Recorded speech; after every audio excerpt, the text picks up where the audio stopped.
Have you ever looked into a woman's eyes and seen something she didn't want to tell you in words? That barely noticeable glance that lasts a second longer than it should. That subtle change in body posture when you enter the room. That almost imperceptible tremor in her voice when she asks you the most ordinary question. My friend, what I'm about to reveal today will forever change the way you understand the women around you. After 15 years of studying human psychology and thousands of hours analyzing nonverbal signals, I've discovered an incredible truth. Most men walk past the most obvious signs of female yearning, completely blind to the signals that are literally right in front of their eyes. And that one, universal sign that never lies, we'll discover it today. I know it sounds incredible. I was skeptical too. But when you learn to recognize these signals, your world will fundamentally change. Stay with me for the next 30 minutes, and I guarantee you'll never miss an opportunity that presents itself again. Hello everyone, I'm glad you're with me today. Before we dive into the depth of today's topic, I want to clarify something important. What we're going to talk about today is not manipulation. It's not a trick. It's not some cheap advice for conquering women. This is a deep understanding of human nature and the emotional needs we all carry within us. Life without emotional and physical connection leaves deep marks on every person, regardless of gender. However, today we'll focus on women and their unique ways of expressing the need for closeness and intimate relationships. And let me clarify right away, when I talk about intimate relationships, I don't exclusively mean physical closeness. I'm talking about the complex interplay of emotional support, deep connection, security, and understanding that we all seek in our relationships with significant others. In today's world, paradoxically, although we're more connected than ever through technology, many of us feel lonelier than ever before. According to research published in the Journal of Social and Personal Relationships from 2023, more than 60% of adults admit to feeling lonely despite active social lives and numerous superficial connections. This emotional hunger is particularly pronounced in women who, according to research published at Stanford University, have different neurological pathways for processing emotional connections. While men can often satisfy their needs for closeness through shared activities and socializing, women seek deeper, more meaningful connections. And therein lies the key to our conversation today: how to recognize when a woman in your life is yearning for such a connection, even when she cannot or will not express it in words. Throughout evolutionary history, closeness meant survival for women. Not just their own, but the survival of their offspring as well.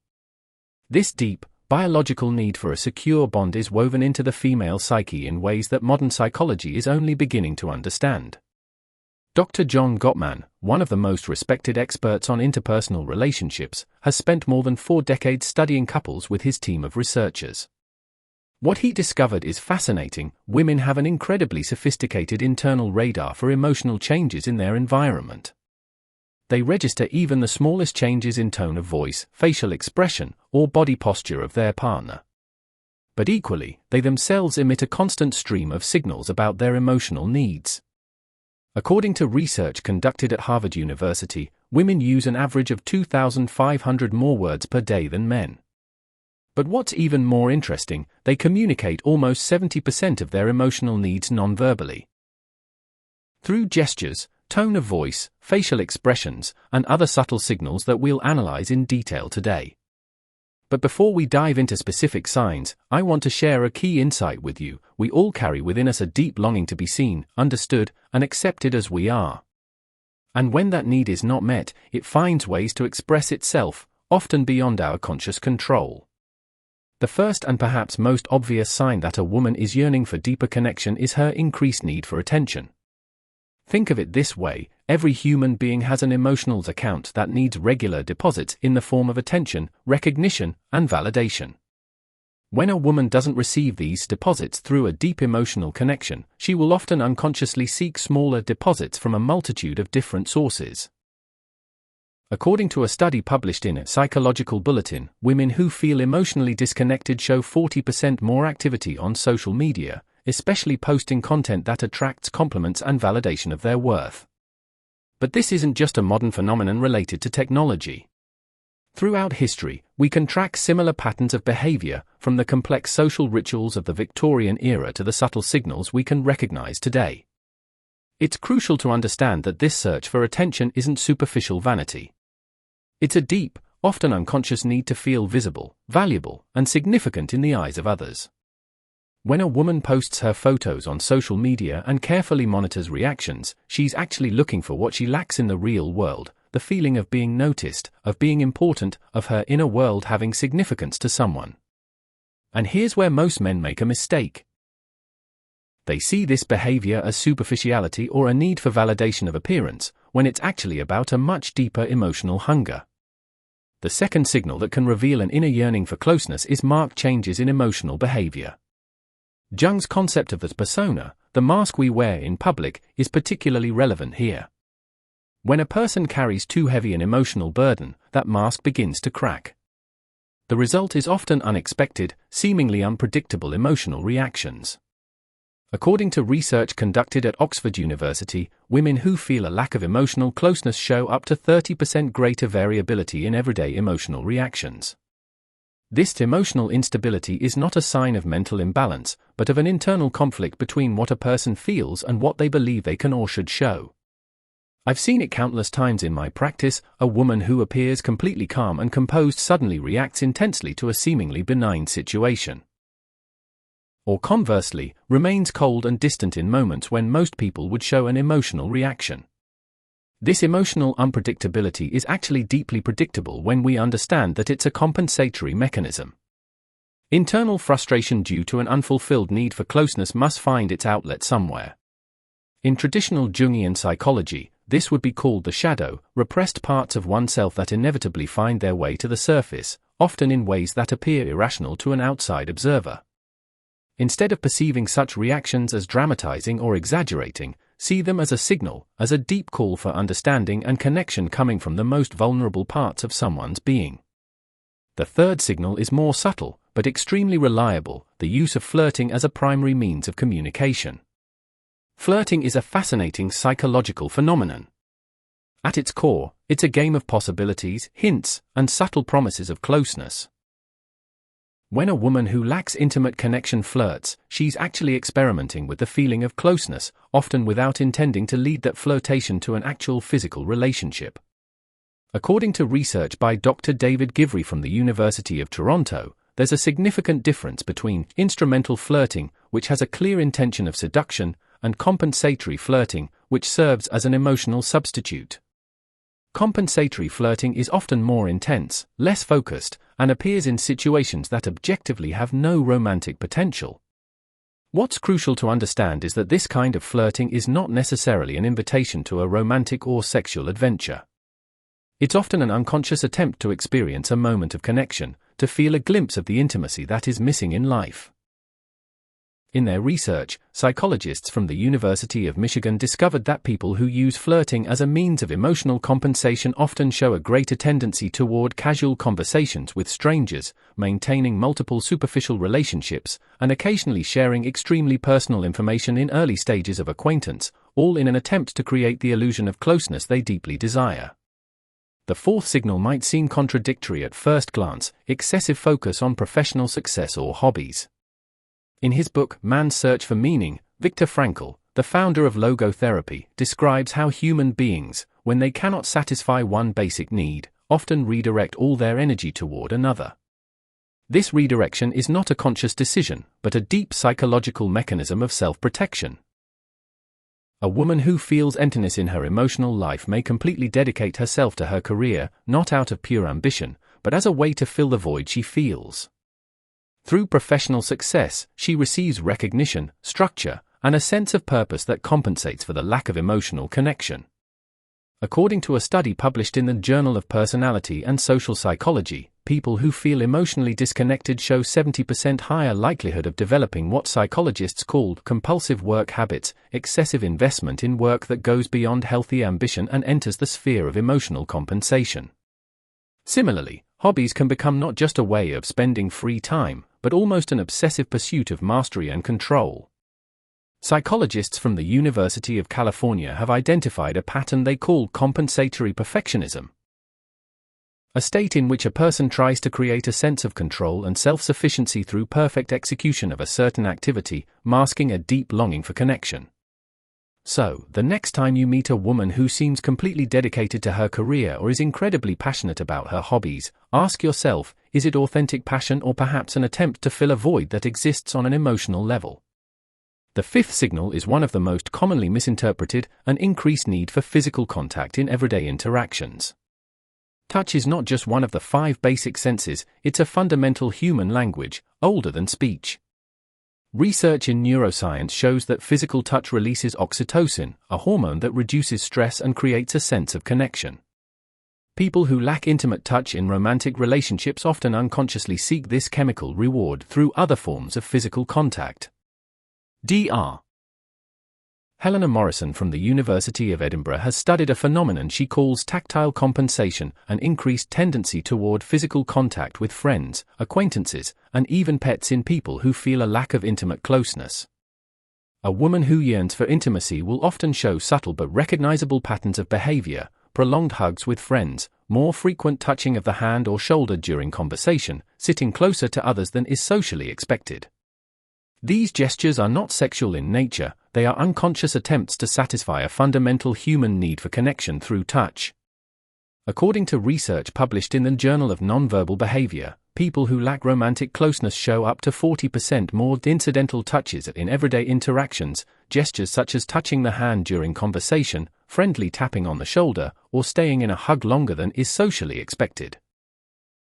This need for touch is so fundamental that it manifests even in consumer habits. Researchers from Harvard University have found that people who feel emotionally disconnected show a greater tendency to purchase soft, texturally pleasant items, from clothing to home textiles, as a way to satisfy the tactile hunger that stems from a lack of human touch.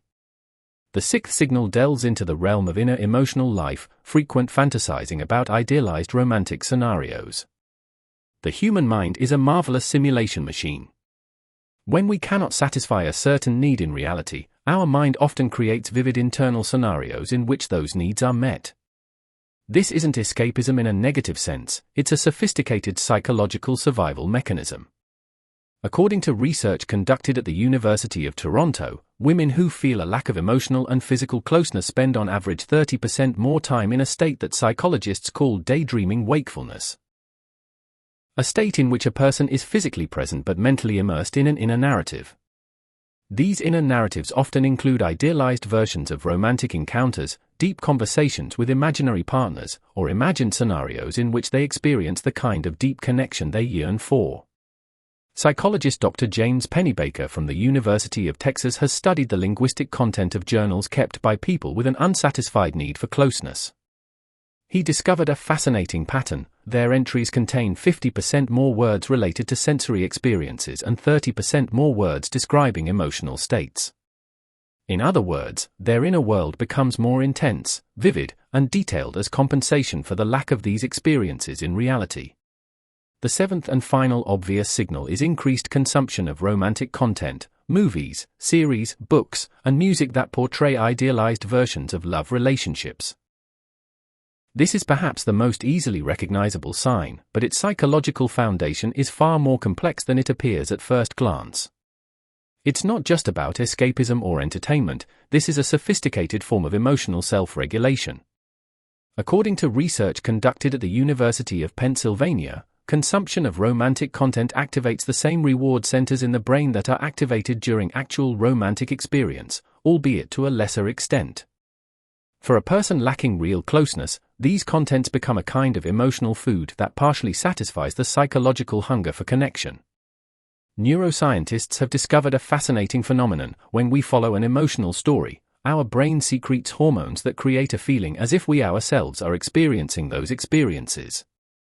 This is called neural simulation and represents a powerful mechanism through which people can experience at least part of the emotional experience they yearn for. Dr. Laura Carstensen from Stanford University conducted a longitudinal study which showed that people who consume more romantic content in periods of reduced personal intimacy show better results on tests of emotional resilience and fewer symptoms of depression. In other words, these contents serve as an important emotional stabilizer, even when they are just a temporary substitute for real closeness. And now, my friends, the moment has come to reveal that one universal sign I mentioned at the beginning. A sign that, once you learn to recognize it, will never fail you. That sign is the micro-expression of vulnerability. Micro-expressions are brief, involuntary facial expressions that last less than 1/5 of a second. These expressions are so quick that we don't consciously register them, but our brain processes them on a subconscious level. Dr. Paul Ekman, the world's leading expert on micro-expressions, has spent more than 5 decades studying these brief signals. His work has shown that micro-expressions break through conscious control and reveal a person's true emotions, regardless of what they're trying to show on the surface. The micro-expression of vulnerability is a combination of several subtle signals. Momentary pupil dilation. Almost imperceptible raising of the inner corners of the eyebrows. Brief relaxation of the muscles around the lips. Slight, almost invisible fluttering of the eyelids. This combination of signals appears in the moment when a woman feels sudden, unexpected emotional closeness, even if that closeness is only potential. Here's what's fascinating. According to research conducted at the University of Bern, this micro-expression appears in 72% of cases when a woman is talking to a person toward whom she feels deeper emotional attraction, regardless of whether she's trying to conceal it or not. But more importantly, this micro-expression almost never appears in situations where it's about superficial flirting without emotional depth. Why is this so significant? Because this micro-expression is not under conscious control. It's a moment when the inner yearning for closeness breaks through all social masks and defense mechanisms, revealing the true emotional need. How to learn to recognize this micro-expression? It takes practice and conscious attention. You must be truly present in the conversation, focused on the person in front of you, not on your inner dialogues or the next thing you're going to say. Start practicing by observing changes in the eyes. Eyes are truly the window to the soul, not as a poetic metaphor, but as a neurological fact. Pupils dilate and contract not only as a reaction to light but also as a response to emotional stimuli. Dilated pupils are a signal of interest and emotional involvement. Then, pay attention to the area around the eyes and eyebrows. Inner corners of the eyebrows that momentarily lift signal emotional openness that is often beyond the person's conscious control. Finally, observe subtle changes around the lips. Brief relaxation of the muscles around the lips signals a moment of emotional openness before the social masks are reactivated. The combination of these signals, lasting less than a second, is the most reliable sign that a woman feels potential emotional closeness and that, at least for a moment, she is ready to lower her defense mechanisms. Now that we know how to recognize these signals, the key question arises: how to respond to them with respect and authenticity. First and most importantly, recognizing these signals doesn't give you an advantage that you should exploit. This is not a manipulation strategy, but a roadmap toward deeper, authentic connection. When you recognize these signals in a woman you care about, consider the following principles. First, be present.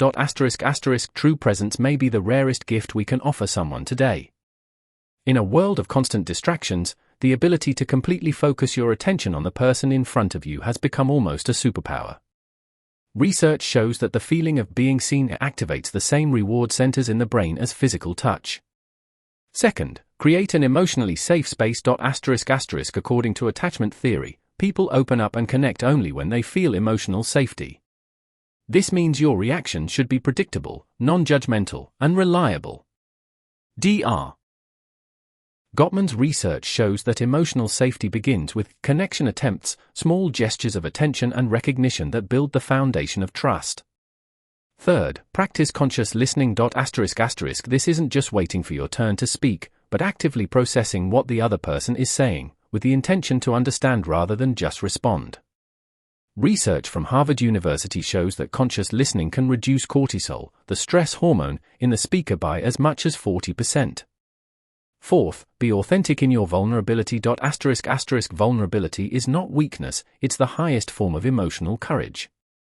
Dr. Brené Brown, after more than 13 years of researching vulnerability, came to the conclusion that the willingness to show our own imperfection is paradoxically what makes us dignified in the eyes of others.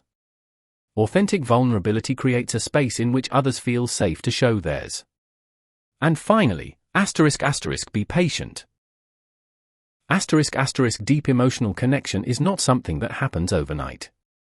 It's a dance that develops gradually, through a multitude of small moments of trust and authenticity. As we approach the end of our journey today, I want to emphasize several key points we've covered. First, the deep longing for emotional and physical closeness is a fundamental human need that, when not satisfied, manifests through various patterns of behavior. Second, through 7 obvious signals: intense search for attention, pronounced emotional changes, flirting as a means of communication, obsessive dedication to career or hobbies, increased need for physical contact, intense daydreaming about romantic scenarios, and excessive consumption of romantic content, we can recognize a person who yearns for deeper connection. Third, the micro-expression of vulnerability represents that unique, universal sign that reveals a moment when emotional barriers are temporarily lowered and when there is an opportunity to create authentic connection. And fourth, the way we respond to these signals should be grounded in presence, emotional safety, conscious listening, authentic vulnerability, and patience. But the most important thing I want you to take away from this conversation isn't a technique or strategy, but a deeper understanding. Understanding that behind all our social masks and complex behaviors lies the same fundamental need, the need to be seen, understood, and loved as we truly are. In a world that increasingly values superficiality and instant gratification, the ability to recognize and respond to the deep emotional needs of others isn't just a skill, it's an art that has the potential to transform our relationships and our lives. Recent research published in the Proceedings of the National Academy of Sciences showed a fascinating fact: the quality of our close relationships is a better predictor of longevity and general health than genetics, socio-economic status, or any other single factor. In other words, our ability to create and maintain deep, authentic connections with others isn't a luxury, it's an essential component of our health and well-being. And perhaps that's why we feel such hunger for connection, even in a world where we're seemingly more connected than ever before. Our bodies and minds know what we sometimes forget, that we are, at our core, social beings whose well-being depends on the quality of our connections with others. And so, my dear friends, we've come to the end of our conversation today. I hope you found value in these insights and that you'll be able to apply them in your life and your relationships. If you enjoyed this video, I invite you to do 3 simple things. First, leave your like as a sign that you appreciate this content and that you want to see more similar topics in the future. Second, share this video with a friend who you think it could help to better understand the dynamics of relationships in their life. Knowledge becomes even more valuable when it's shared. And third, leave a comment with the phrase "I see you." That's the most powerful phrase you can say to a person who yearns for true connection. By doing so, you'll let me know that you've not only watched this video, but that you've truly understood its essence. Also, tell me in the comments which of these 7 signals you've most often noticed in people in your life, or perhaps in yourself. Your experiences and insights can be extremely valuable to other members of our community. If you have questions or topics you'd like me to cover in future videos, feel free to share them in the comments. This channel exists because of you and for you, and your input shapes the content I create. Thank you for taking the time to be with me for these 30 minutes. Remember, in a world that's increasingly connected digitally, the ability to create true, deep human connections becomes our superpower. Nurture it wisely. Until the next video, stay attentive, stay present, and never forget, behind every mask we wear, we all share the same fundamental need, the need to be seen and loved as we truly are. See you soon.